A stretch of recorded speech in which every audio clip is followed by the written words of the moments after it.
La crisis política surgida de la quinta dinastía se agravó durante el reinado de Pepi II. Las grandes concesiones de los faraones al clero y el creciente poder de los nomarcas debilitaron las instituciones de Egipto. Toda la riqueza del país se consumió en cultos funerarios improductivos y el país quedó estancado.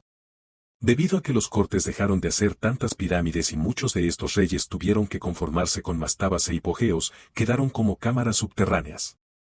Destacan también algunos cenotafios en ávidos, tumbas de muertos. Y a estos gravísimos problemas de sequía hay que sumarlos. Los próximos faraones se enfrentarían a estos problemas y a otros nuevos, como una invasión de asiáticos extranjeros que conquistarían gran parte de su reino. En este periodo se incluyen algunas obras literarias como Historia del elocuente campesino y Puguero Lamentos, que narran durante la caída del reino antiguo el pesimismo de la nobleza, concretamente del príncipe Ipu, por la desaparición del querido, viejo orden. Con todo este caos, tribus asiáticas de Canaán, Mesopotamia o nos vemos para saber de dónde carajo vinieron estas personas, llegaron a la zona del delta para establecerse. Las dinastías faraónicas 7 y 8 gobernaron en Memphis. No se sabe mucho sobre ellos, de hecho algunos dicen que se trata de una única dinastía. Se cree que para reinar tuvo que llegar a un acuerdo con los líderes revolucionarios y entregarles más poder.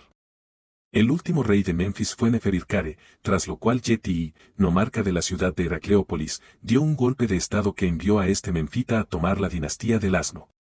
Con él comenzó la novena dinastía y se consiguió cierta estabilidad en el Egipto Medio, que más o menos se mantuvo durante la 10ª dinastía, que parece ser una continuación. Casi simultáneamente, en el Alto Egipto, sucedió algo similar. La ciudad nomarca de Tebas, ahora llamada Luxor, estableció su hegemonía en todo el territorio con la dinastía 11. Durante esta época los gobernantes de Tebas y Heracleópolis mantuvieron constantes luchas con la intención de controlar todo Egipto. Algo así como las peleas entre Larsa e Isin en Mesopotamia, comenzarían más de un siglo después. Finalmente, hacia el 2040 a.C., en plena dinastía 11, el rey Mentup II de Tebas conquistó la ciudad de Heracleópolis y consiguió finalmente reunificar el país en uno solo, y es este hecho el que da origen al reino medio egipcio. La sociedad iba cambiando, y con ella la religión.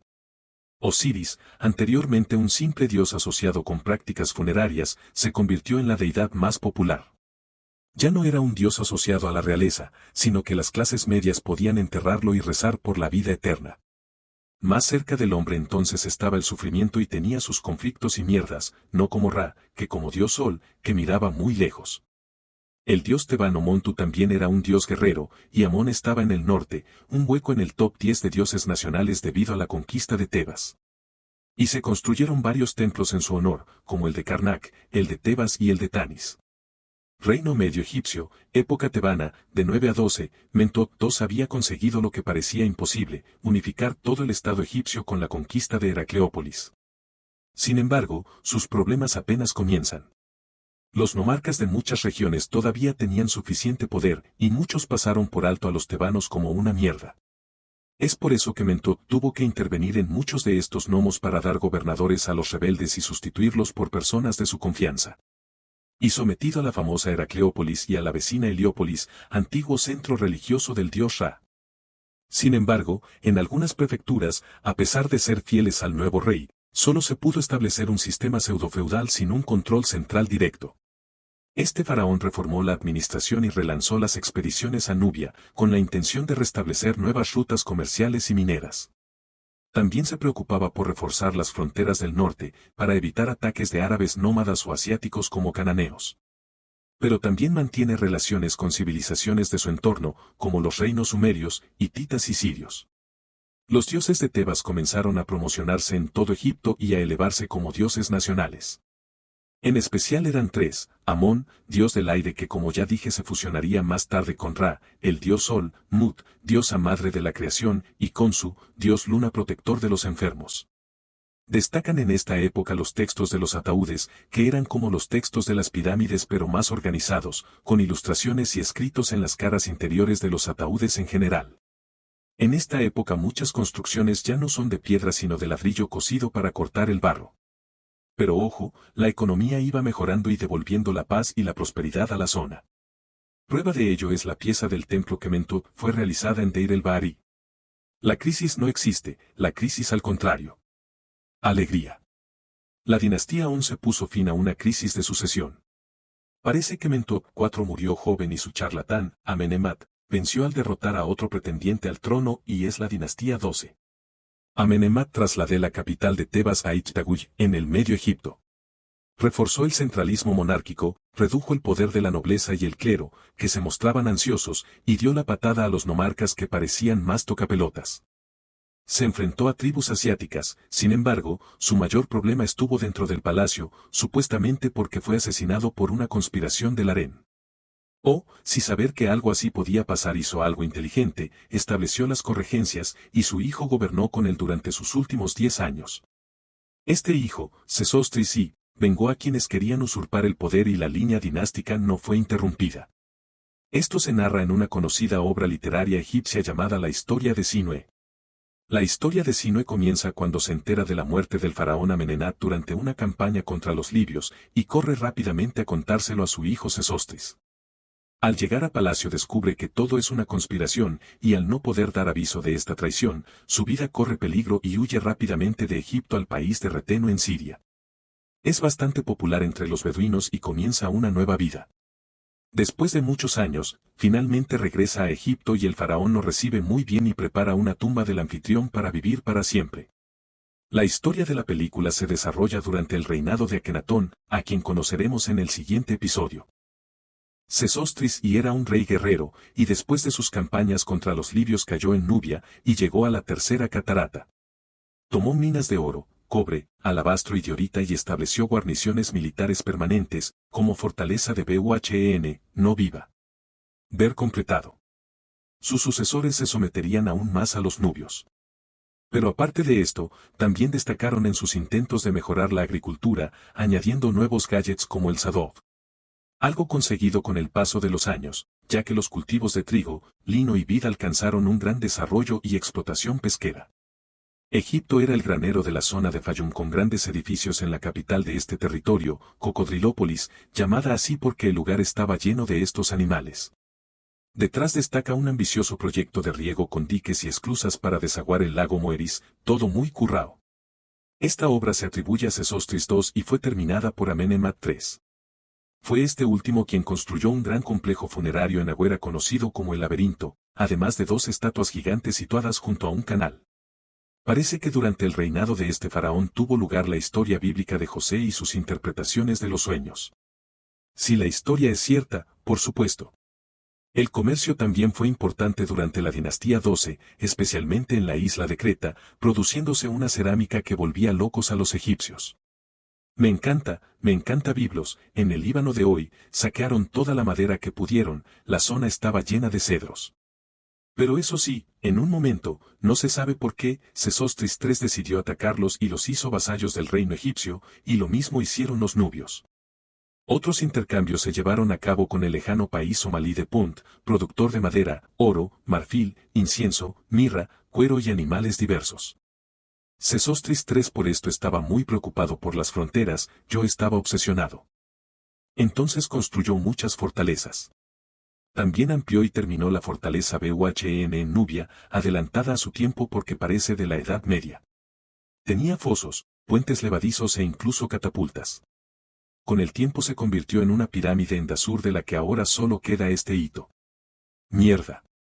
Mierda si queréis que algo dure no construyáis en adobe. Esta vez molan textos de execración, textos de figuras denostadas que luego se rompían para intentar infligir daño al enemigo. Vamos, esta gente ya está haciendo vudú. El último gobernante fue Sobekneferu y detrás de él vino la débil dinastía 13, que fue incapaz de mantener el control sobre toda la extensión del Medio Egipto y algunas regiones se independizaron. De nuevo volvió la fragmentación. Segundo periodo intermedio, de 13 a 17, nos adentramos en la época más oscura de Egipto, de la que fueron muchas las huestes que acaban de ser testigos. Aquí tuvieron lugar 4 dinastías y media, y se sucedieron al mismo tiempo, porque el poder no estaba bajo un solo rey. La dinastía 13, continuación de la anterior, era débil, carecía de autoridad y difícilmente pudo establecer un linaje estable. Sus mandatos apenas llegaron a los 5 años y muchos de ellos eran militares o usurpadores extranjeros. Se cree que uno de ellos, Gendier, es el primero en tener raíces semíticas. Algunas regiones fueron liberadas del control centralista Sobeco IV de la dinastía XIII, siendo Sois la región en la zona pantanosa del delta occidental, que se formó tras un levantamiento de la dinastía XIV. Esta dinastía estuvo formada por los príncipes de Sois, que fueron bastante independientes durante siglos. Algunos de estos príncipes se fueron expandiendo hacia el este, pero estos últimos serían conquistados por un grupo de invasores asiáticos llamados los Hicsos, liderados por Salitis, y que fundaron la dinastía XV. Se hicieron con el control del territorio de Avaris, que se convirtió en su capital, y de gran parte del delta e incluso llegaron a conquistar Memphis. En realidad, esta invasión no ocurrió de la noche a la mañana. Los Hicsos se habían asentado allí durante varias generaciones. Con oleadas migratorias de semitas de Levante o Mesopotamia, la población asiática fue ganando influencia en la zona. Se cree que podrían tener origen cananeo, judíos, a quienes llamaban Abiru. Aunque culturalmente estaban menos avanzados, iban ganando posiciones, y cuando estuvieron seguros de su superioridad atacaron.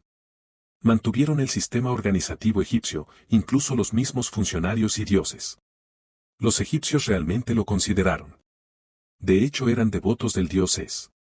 Pero ojo, que aunque la política no controlaba gran parte de las técnicas militares, eran sobraos.